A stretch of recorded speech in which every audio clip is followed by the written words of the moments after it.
now we will continue the program, and we're very happy to have Mr. Richard Avellan from the GKN Aerospace, who's going to share some experiences with us from different projects. He's been a work package leader for at least 2 European Union projects. He'll probably tell us a bit more about that. And he's a technical doctorate exam from Chalmers University in Gothenburg, and has been working in this industry for a long time. So we're really looking forward to hear about your experiences. Please. Thank you, Mr. Chairman. Yes, my name is Richard Avellan, and I'm from GKN Aerospace in Trollhättan. I work at a department called the Research Technology Strategy. So I'm involved into research planning and writing proposals and reading proposals. So today I will share some of our experience from the industry side. We have a long experience within European collaboration projects in Trollhättan. So why do we care about European collaboration projects? Well, except for high quality research and technology development, for us in the aerospace industry, it's important to be well positioned with the big engine companies. In Europe, that means Rolls-Royce, Snecma in France, and also MTU to some extent in Germany. And before going into product development, we need access to large engine test rigs. This is very expensive facilities, and not all of them are available in Sweden. And then, of course, the funding itself. In the picture here, you can see the GKN team that were developing a very advanced lightweight fan frame a couple of years ago in one of the FP6 research programs, Vital. So it's being tested after this in a fan blade out test rig at Rolls-Royce in Derby. To make a long story short, this is the frame, and in the rig you have a fan that rotates, and then you put explosives onto one of the blades, and you hope that this won't break. And it didn't. The aeronautic industry, we have a long history of collaboration, partnerships, and also commercial. Huge investments are required to develop a new aircraft engine. So joint ventures are quite common, where we share the risk and the revenues. We were also, or previously known as Volvo Flygmotor or Volvo Aero, we have been involved in European research programs even before Sweden went into the European Union. Approximately on average 50 million Swedish crowns per year we receive from European Union, and if you compute the numbers per employee, that makes us number 1 in Sweden, actually.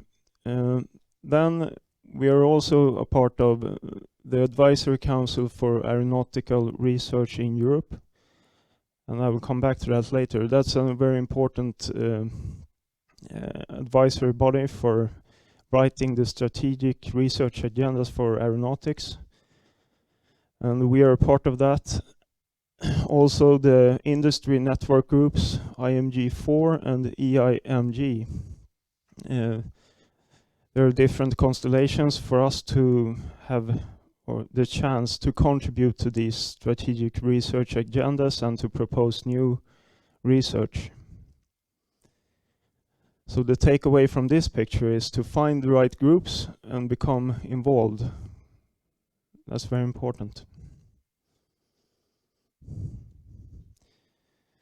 This is the schematic picture of the IMG constellation. The top level is called IMG4, representing 4 different areas in the aeronautical industry: aircraft, airframes, equipments, engines, and air traffic management. And if we zoom out a little bit, this is almost self-explaining. To the right here you have the industry network. Here you have the European Commission, and here is the Advisory Council for Aeronautics Research, and we're a part of this group as well. So these documents, the strategic research agendas, are the foundation for the new work programs. And then, for example, we are very much involved in Clean Sky 1 and 2 now. And at some point you need to start writing your proposal. And here are some experience from us. Make sure you team up with partners that are leading their respective field, at least on European level for a start. And you can also look into your own. I mean, in Sweden we have a lot of skilled institutions and universities. These are just examples. This is always dangerous to make a list like this, but these are examples of universities we are working together with. Same thing for the other Nordic countries.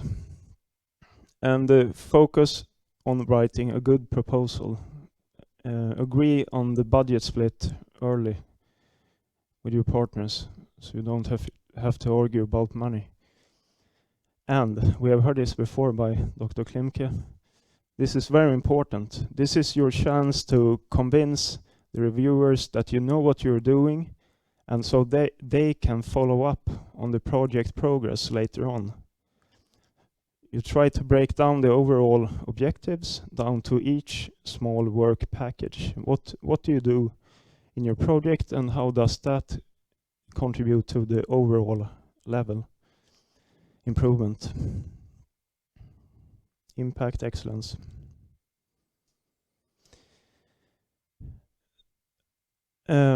Some feedback from us on Horizon 2020. The call process and working program. There's a relatively small budget for collaborative research now, and it could result in some overbidding. We are very much involved in Clean Sky 2, and that's common for the industry in Europe right now, aeronautical industry. But it's very important to stick with academia so we can continue to collaborate to become strong. The topics are quite broad, and I don't know if this is the term used anymore, but there are no level 2 projects or similar anymore. So, I mean, it's this connection between academia and industry that's important all the time.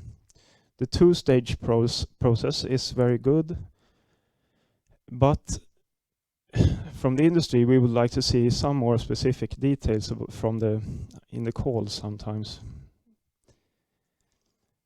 And also, when you go through the two-stage process, you put quite a lot of effort into this, and the success rate should be a little bit higher, so you find it worth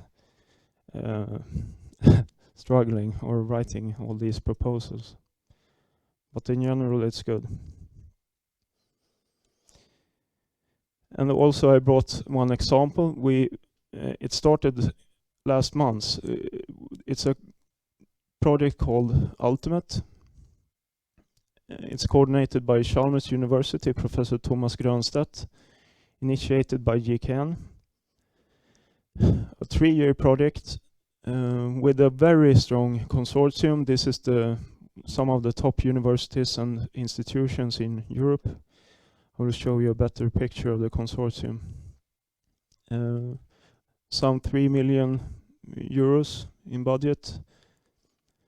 So the consortium was good, or is good, but the outcome or the proposal was really excellent. It's the highest score I have ever seen on a proposal. And the reason for that was the impact section, excellence, all this. This is just, and what we did, or I didn't write that much, I contributed some, but what we tried to focus on here was that, or let me start this way. We're trying to find breakthrough technologies for aero propulsion beyond 2050. And this is, our baseline technology is 2050. And then we try to say, okay, let's do some improvement. So here you have some examples of this. This one you have seen, perhaps some of you. This is advanced propeller installation. This is a very advanced propeller prototype. This is detonation combustion within the aircraft engine. And this is different ways of improving the engine cycle, heating and cooling.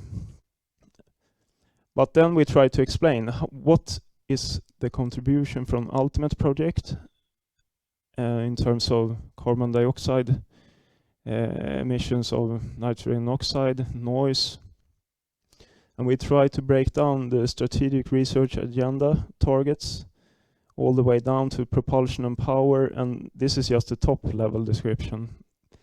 There are more to it in the proposal, of course. So we try all the way to explain, and this is further we broke this down further so we could see what each work package should contribute with. For example, how much will we contribute by developing detonation combustion in aircraft engines? What will that do all the way down from the work package level through here and up to the strategic research agenda? That's the way you should think. Here's the consortium. These are GKN, MTU, Rolls-Royce, Safran, all the big engine companies in Europe. Institutions, Bauhaus Luftfahrt, ISAE, Suparo, Cranfield, Thessaloniki University. They are very good aerospace universities. And then this summer, there was a press release that GKN Aerospace Sweden became one of the core partners within Clean Sky 2. Core partner is a partner that make certain commitments all over the project time, 7 years. So this means 50 million euro for us, GKN in Sweden, and we put in half of that ourselves. And this is typically SM Guld. It's very good for us in Sweden. But maybe more interesting for you is that we, as mentioned earlier, we will open up for calls, because right now it's only industry working with this. But if you're into this field and you're interested, I recommend you to contact us at GKN. Yeah. No, that was the last slide. Great, you're doing the time perfect. Thank you very much. We have some time, even though we're a bit late in the schedule. That's my mistake, but still, I'm curious. Are you curious? Do you have a question? Maybe just please. Yeah, thanks. More remark on appreciate your suggestions for improving. Most of them are actually for kind of Horizon 2020 in general. So whether it's a two-stage approach, etc. So these are very, very important things which we can't really solve in the transport environment. There's something to be solved on a more horizontal environment. So I don't know how it works in Sweden, but if it would be important to feed this into the process that basically briefs the people who represent Sweden in these strategic horizontal configurations. Yeah. Thank you. Okay. Thanks. Any more comments, questions? Okay. Okay then. Thank you very much, Rickard. Thank you. Sorry, I forgot the very important present. Okay. Thank you. Thank you very much.